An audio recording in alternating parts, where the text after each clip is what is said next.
It is time for the Super Fours. Forget all the scheduling nightmares of this Asia Cup. This is now the business end of this multi-nation tournament. To build up to India, Bangladesh and Pakistan, Afghanistan on ESPNcricinfo match day with our technology partner Vivo. I am Rana Kapoor. We're focusing on the game in Dubai, a rivalry that has assumed its own little bite in recent times. Bangladesh versus India. We all remember a game or two that comes to mind. A no ball by that reprieved the man who leads India today, the man who was removed from this squad, who stung Bangladesh in the World T20 at home, the Nida Haz Trophy final. Here we are, Super 4 game, less than 16 hours after Bangladesh went down to Afghanistan and had to make the tough trip. Deep Dasgupta sympathizes with Bangladesh, but I'm sure backs India to beat them. Welcome, Deep.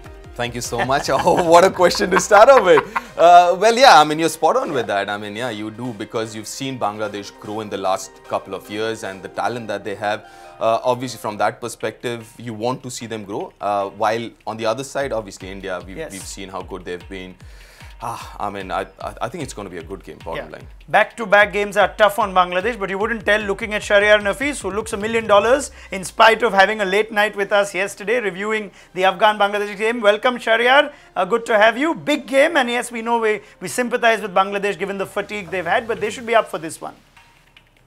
I think it's all finished, the bad scheduling and all that. Now it's Super 4 rounds. So I think Bangladesh should be ready, and they will want to start with a bang. Yes, it will be a very tough game. India is one of the favorites of the tournament, but I hope and pray that Bangladesh has put all the thinkings and negativity back, and they will go and play hard.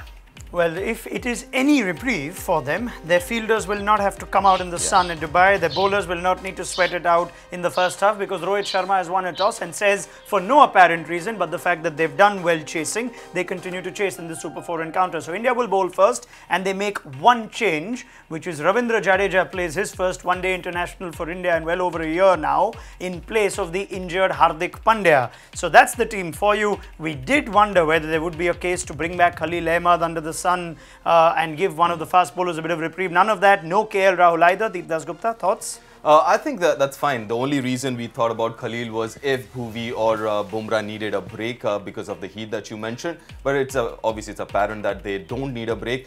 Yes, I mean, the other thing that could have happened, maybe trying out someone like KL Rahul. But anyways, I mean, I think they haven't really been tested as yet or not given enough opportunity, the middle order. I think maybe that's a reason. And good to see Jadeja back. I mean, he's been really good. Mind you, a year ago, he was a limited over specialist and suddenly was out of favor. But good to see him back, but obviously not for the reasons that he is back. We'll spend a little time on the Indian team, and I will come to Shahriar with the Bangladesh team in just a bit. But since Jadeja has come back, this is a player of significant repute now, struggling to find a place as the lead spinner overseas. But a test match that certainly got everyone's attention with the way he batted in the final test at the Oval. And now being called in to play the role that Hardik Pandya is of the professional all-rounder. You look at the numbers in just a bit. I don't know how much of that Champions Trophy in isolation would mean, okay, let's just get rid of both the finger spinners and look ahead. Whether you believe that Jadeja should still be within the one-day international setup, or, like Ajit said on the preview yesterday, this was a great chance to try somebody new like Krunal Pandya or someone else. Yeah, I mean, listen, like I said, a year ago, he was, I mean, a very intrinsic part of the one-day side. But that doesn't read very well, though, Deep, for the last 3 years. Yeah, because, you know, the mindset has moved on. I mean, when you were looking at the finger spinners, they were predominantly used to curtail the runs. That was predominantly their role, Ashwin and Jadeja. Suddenly, with the leg spinners and the wrist spinners coming in, the change of the spinner has changed. It's more for like picking up wickets than actually just curtailing runs. And I think that's the shift in the basic mindset of the Indian team in the middle overs. It's not about stopping runs, but picking wickets. I'd love to get Shahriar on this, because I believe Bangladesh have a staple diet for left-arm spinners, Shahriar. But the question of Ravindra Jadeja, or the concern is, unlike, say, Shakib or, you know, other left-arm spinners with a little more variety or round-arm, Jadeja, if the wicket is not helping him, just becomes completely neutralized. Do you see that a real concern with the bowling in spite of all the reputation he has?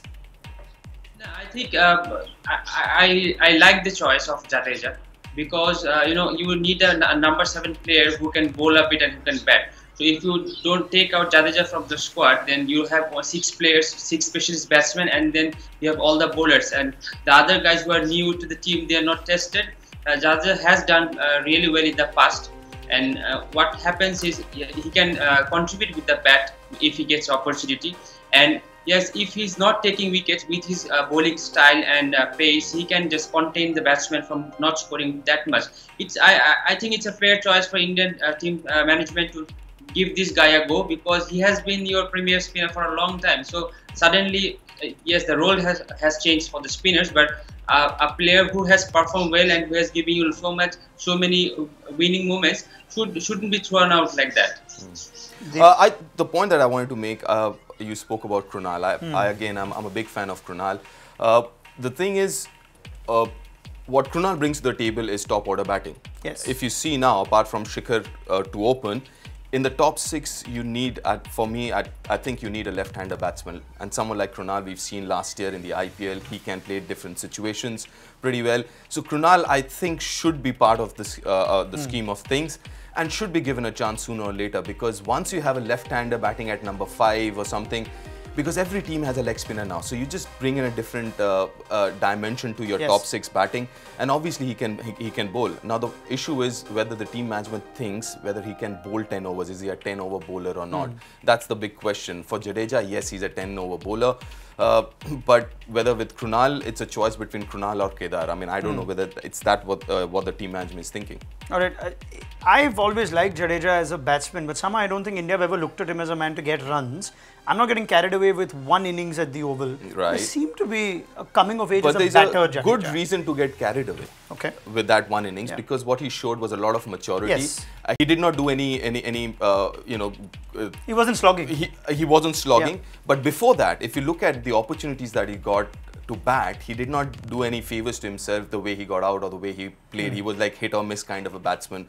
We know he can bat, but his attitude was a little different. But that one inning in Oval, I think, changed a lot of things, at least for me, the way I thought he can bat. So I hope he brings that dimension in his batting, and maybe he can bat at number 5. I don't know. I mean, there's no question about the value of Jadeja in limited overs. Gun fielder, bowls, bats. This could be a big calling, or maybe a bit of a break that the Indian all-rounder needs. What about Bangladesh's team? We obviously expected 2 changes, and those are the obvious ones that we've seen. So Abu Hidar, in spite of a good debut, misses out. Mustafizur Rahman comes in, and Shahriar did mention that they will go for Nazmul Hussain Shanto, who had an unimpressive debut, but it's only 1 game. So he continues to stay at the top of the order. Back comes Mushfiqur Rahim. Out goes the experienced Mominul Haq. Big game. I think it was an expected call, Shahriar, but you did say yesterday that you personally would have banked on the experience of Mominul.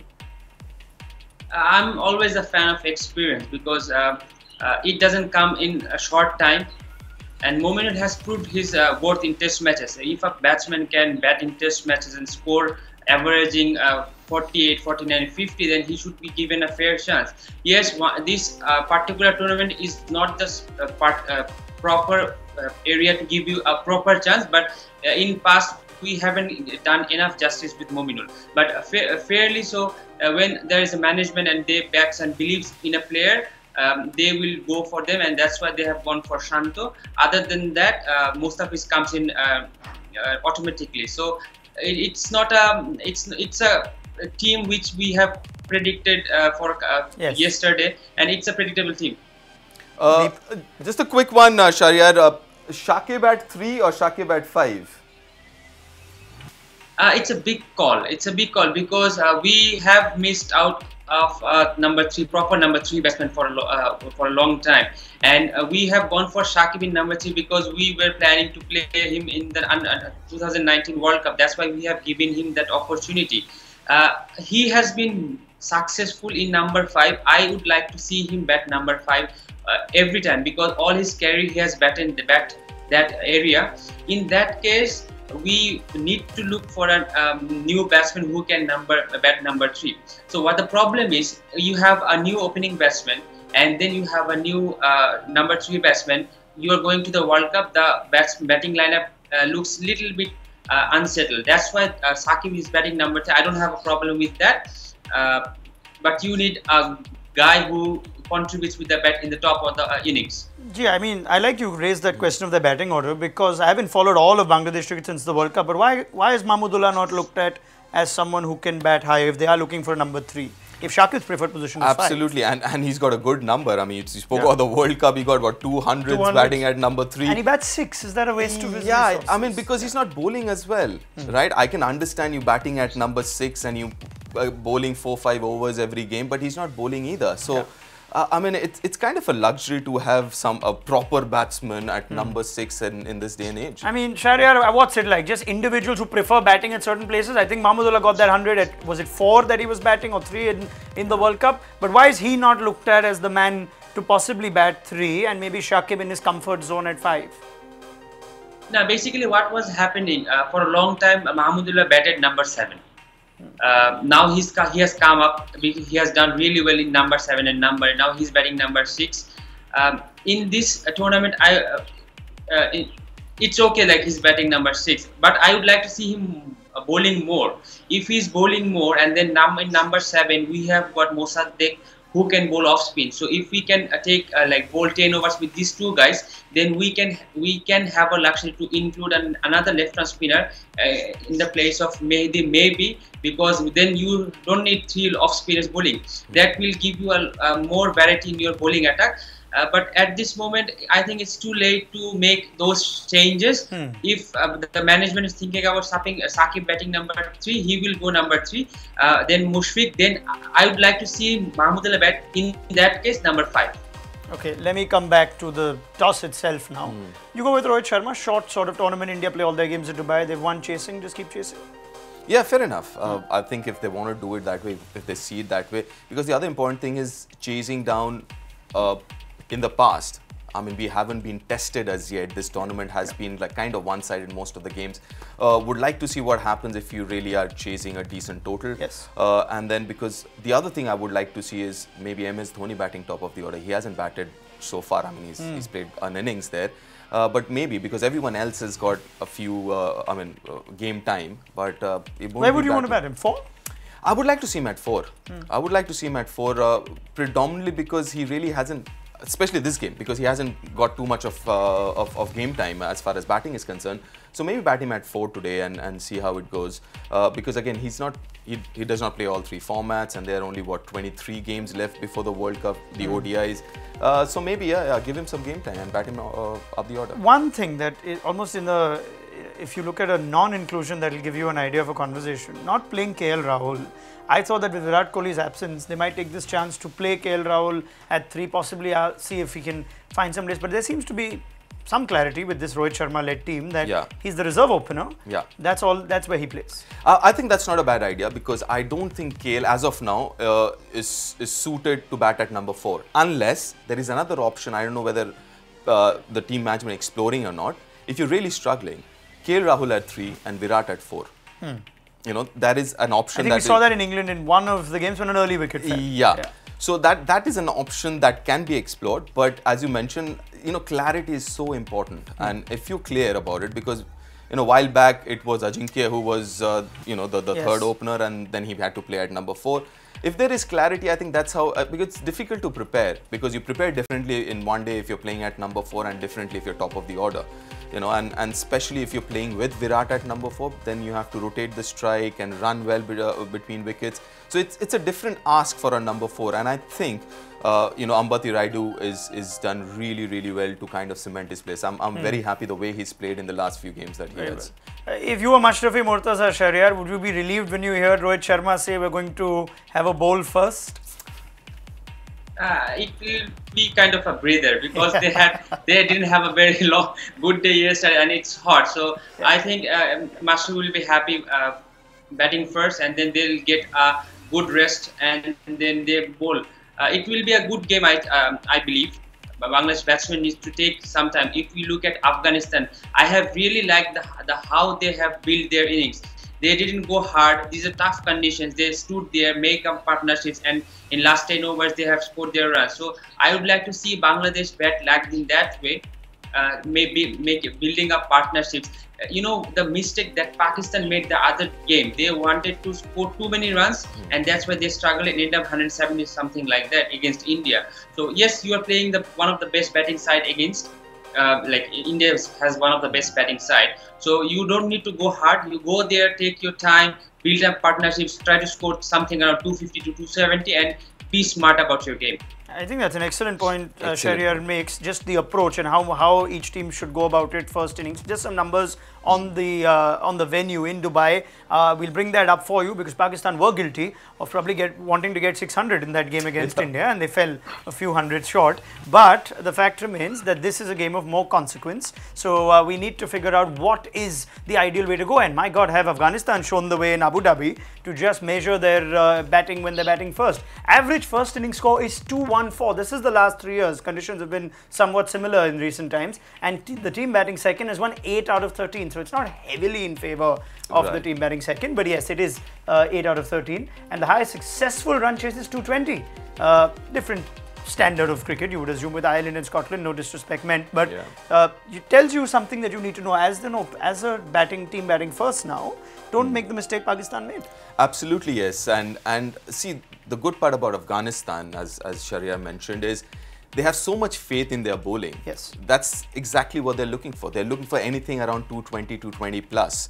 So that helps them. Irrespective of what surface they are playing on, that's what they're looking at. So that makes things a little easier. As far as Bangladesh is concerned, listen, if you're targeting at 220, 230, chances are if you have wickets in hand, you'll end up finishing around 240, 250, which should be a good total on this pitch. And they also, I mean, if you look at Bangladesh, they have a decent bowling attack on a surface like this. You know, the conversation we had yesterday with Shahriar too was that while yesterday's game had little to take from as far as significance in the tournament goes, it was a chance for Bangladesh's less experienced batsmen to at least get some runs, feel good about themselves. That's not happened. We've dug out the numbers for you, and I'll just throw them up before I take the conversation to Shahriar Nafees. But these are the Bangladesh batsmen minus the big three, minus Shakib, Mahmudullah and Mushfiqur Rahim. And we've got an average of 13 in 14 matches for Liton Das at the top of the order. Nazmul Hussein's got just the one game. Mohammad Mithun in 5 games batting in the middle order, averaging in the mid-20s. Mominul Haq hasn't played ODI cricket in a while, but there's a reason he's not been excluded. Mosaddaq Hussain, an average of 30, coming in a little lower. So that's the other problem, isn't it, Shahriar? They needed a blinder from Mushfiqur in the first game. What you want now is for a couple of guys at the top of the order, short of runs, to get the approach right. How do they get it right? First of all, as a team, Bangladesh has a luxury of having those 5 big players who are experienced and who has been performing really for the last few years. When we are new to the team, you should be really happy because the other guys, the big guys or the senior guys, are performing. So you can chip in, take a little bit of breath, and make your contribution.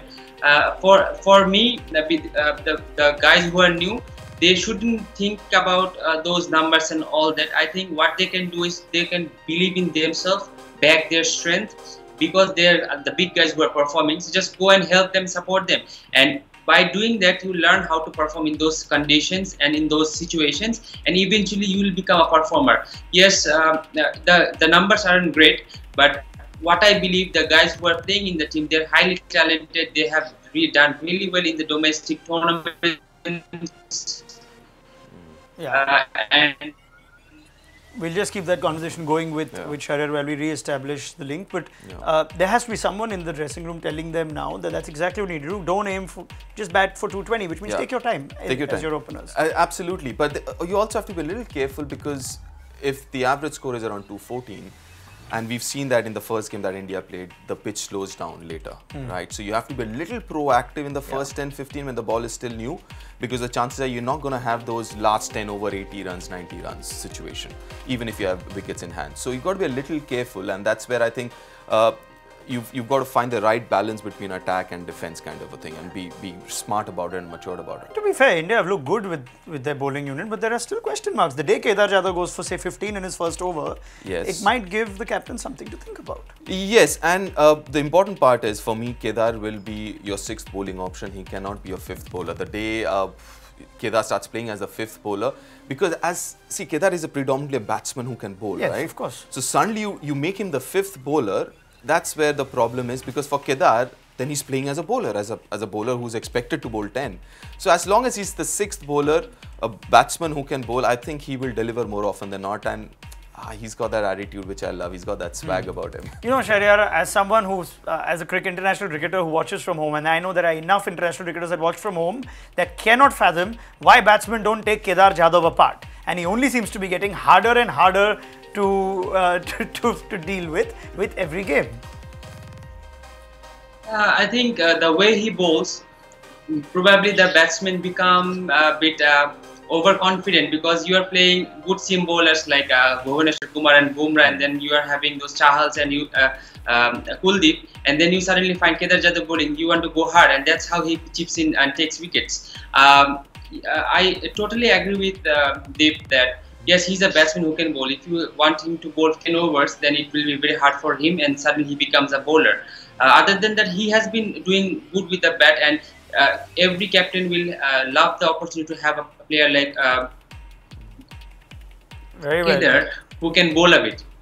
Okay, just moving our attention to the other Super 4 game. This is simultaneous action in the Asia Cup in Abu Dhabi. Afghanistan have been sitting with their feet up overnight waiting for Pakistan, and they've arrived with 3 changes as Sarfraz Ahmed's team, the biggest of which being Mohammad Amir's exclusion, which was somewhat in the conversation around this game. He's question marks around whether this is the same bowler that tormented India in the Champions Trophy final and whatnot. But there are not just 1 but 3 changes. Shaheen Afridi, the 18-year-old left-arm seamer, gets a maiden call-up, so a debut for him. Plays a bit of T20 cricket for Pakistan. Haris Sohail comes in, so he's a spin bowling all-rounder, and also in is Mohammad Nawaz for the injured Shadab Khan. Haris Sohail coming in for Fahim Ashraf, so they've preferred the spin bowling all-rounder to the seam bowling all-rounder. I don't know if that's just a reflection of playing in Abu Dhabi or what that call is, but the big one is no Mohammad Amir Deep. Oh, yes, and we were discussing on the first game that Pakistan played about Mohammad Amir, because his strength is getting the ball to swing, and if the ball is not swinging under these conditions, it won't. Then it becomes a different, because he doesn't have the pace factor. He's not quick, he's not rapid. He bowls at maybe 130, early 130s. So that becomes an issue if he's not swinging the ball, and that's been pretty evident. If you look at his numbers in the last 10 odd ODIs that he's played, yes, he hasn't really picked a lot of wickets. And if I'm not wrong, I don't think Pakistan has, look at those numbers, since the Champions Trophy. Mind you, the Champions Trophy was in England where the ball was moving around. So the numbers look so different there. So this is... the other important thing is the biggest challenge for this generation, especially bowlers, faster bowlers, is playing all 3 formats. And I don't know whether he's physically ready to play all 3 formats. Maybe, you know, workload management and things like that should be looked into. To be fair, in that Champions Trophy, I thought he was one of the only guys who's managing to swing the ball. Absolutely, and that's his strength. So you got to be a little careful how you use him and where you use him. And these conditions in Abu Dhabi or be it Dubai, the ball's not going to swing. And to be fair, the white ball, I haven't really seen the white ball swinging that much in the last year and a half. Even though there are 2 new balls being used from both ends, I really haven't seen the ball swinging that much. I mean, even if he's woefully out of form going into it, if you know what he's capable of, it's still a brave call for a team to take, or no? It was coming. It was coming. Or do you think he'll play him against India and maybe give this one a let off? Maybe as I mentioned, maybe that he needs or something. Yeah, maybe as I mentioned, workload management or something. Maybe he's feeling tired and all. That's a fair call, because they also have the luxury. I can understand if you don't have the bench strength, you don't have the luxury of the resources that Pakistan has. Then I can understand. But when you have someone like Shaheen Afridi, he's looked really good in the T20s and the PSL as well. Maybe give him a go. Maybe it's that type of bowler, Shahriar. Just look at Shaheen Afridi's numbers too. And we saw Abu Hidar with an impressive debut. We know Mustafizur Rahman has done well, but those aren't quite the similar type of left-arm bowlers that say Mohammad Amir is. Now, Shaheen Afridi has made a name for himself in T20 cricket, average of 26, striking at 19. So I'm just trying to think of whether it's because they're playing in Abu Dhabi and in Dubai that you might just want a different type of bowler, someone who's not Mohammad Amir. Your thoughts? I think the condition has played a lot of part behind these decisions, because yes, you want your best bowlers to be fresh, to play the biggest game of the tournament, and I think against Afghanistan, Pakistan has taken that opportunity to give rest. Probably, I'm not sure, but I think so. Rest to Mohammad Amir and give these new guys a go. Pakistan, I think they will be little bit more confident about this Afghanistan game. They want to win this game, and they believe that with this bowling attack they can do the job, and then give Mohammad Amir a chance to play against India and Bangladesh. Right, 2 chances. That could very well be. It could very well just be for this game. You never know. Maybe just the kind of kick that Mohammad Amir needs to come back in a game against India in a couple of days. Other changes: Fahim Ashraf out, Haris Sohail in, Shadab Khan out, and Mohammad Nawaz in. So I don't know if that's again a rest. Fahim Ashraf's done okay. Actually. Yeah, Fahim Ashraf's done all right. Shadab would definitely be either a niggle or just resting him, I believe. But you know what? This Afghanistan team is. I was just coming to that. If you're Pakistan now, you'd be a little wary playing these games. Yes, you're Pakistan, India. You've got to be careful with Afghanistan in these situations because they are a handful. Mind you, they have the bowling attack, but the batsmen have also started firing. Yeah, one quick swap, Deep. Najibullah Zadran in for Samiullah Shenwari from the game yesterday. Otherwise, it's pretty much the same team. And they know their modus operandi, that they want to rely on their bowlers to squeeze every inch of the other batting. Absolutely. You know, those at least 20 overs of Mujib and Rashid. And they're batting again. Sorry, I forgot to mention that. They're batting again. Exactly. They're batting again. They're in their comfort zone. So it's not going to be that easy. And I'm telling you, I mean, this is now, you know what, this stage, the Super Fours, is going to be, you know, the hierarchy kind of a thing, right? You have India, Pakistan. Now, who's the third team in Asia? Sri Lanka is definitely not there. They haven't been there for a while now. So now, who is the number 3 team? Is it Bangladesh or is it Afghanistan? The evidence of yesterday, you don't want to make any judgments. It was a game of no, that's just one-off game, yeah. And Shahriar is a friend of us, so we won't make any judgments. But yes. But I'm telling you, the Super Fours, sorry Shahriar, but the Super Four will also kind of tell you the hierarchy in the Asian cricketing nations. Perhaps. But again, they're doing what they like, Shahriar. They're batting first. They've played both games in Abu Dhabi, where Pakistan, even though they've played all their cricket here, in this tournament they haven't played there. This is a nervous little first innings, isn't it? Yeah, to me, there's some factors. You know, like Afghanistan has played a lot of cricket in UAE, so they know the conditions very well. Secondly, the weather we are having in UAE is not that suitable for the players. So what's happening is like the batsmen are getting tired, they are like getting dehydrated and all that, and the wickets are slow, and the grounds are very weak, and the outfield is very slow. So what having, they are having 3 very good spinners. So like you are coming to bat and suddenly it's very hot, you are getting tired, you are hitting the ball is not going as quickly as you wanted to. So all the factors are helping Afghanistan, and yes, they have been smart, and they, you know, like with bowling, they know they can get any team all out, and their batsman has been very smart. They haven't go hard, they just wanted to score 220, 230, 250, and that's why they have been successful in this tournament. Very well. Very quickly focusing our attention back to India-Bangladesh. The number for Bangladesh, this is what we should aim to get. I think 230. If they'll go at 230, the chances are they'll get 250. Okay. Shahriar, final word?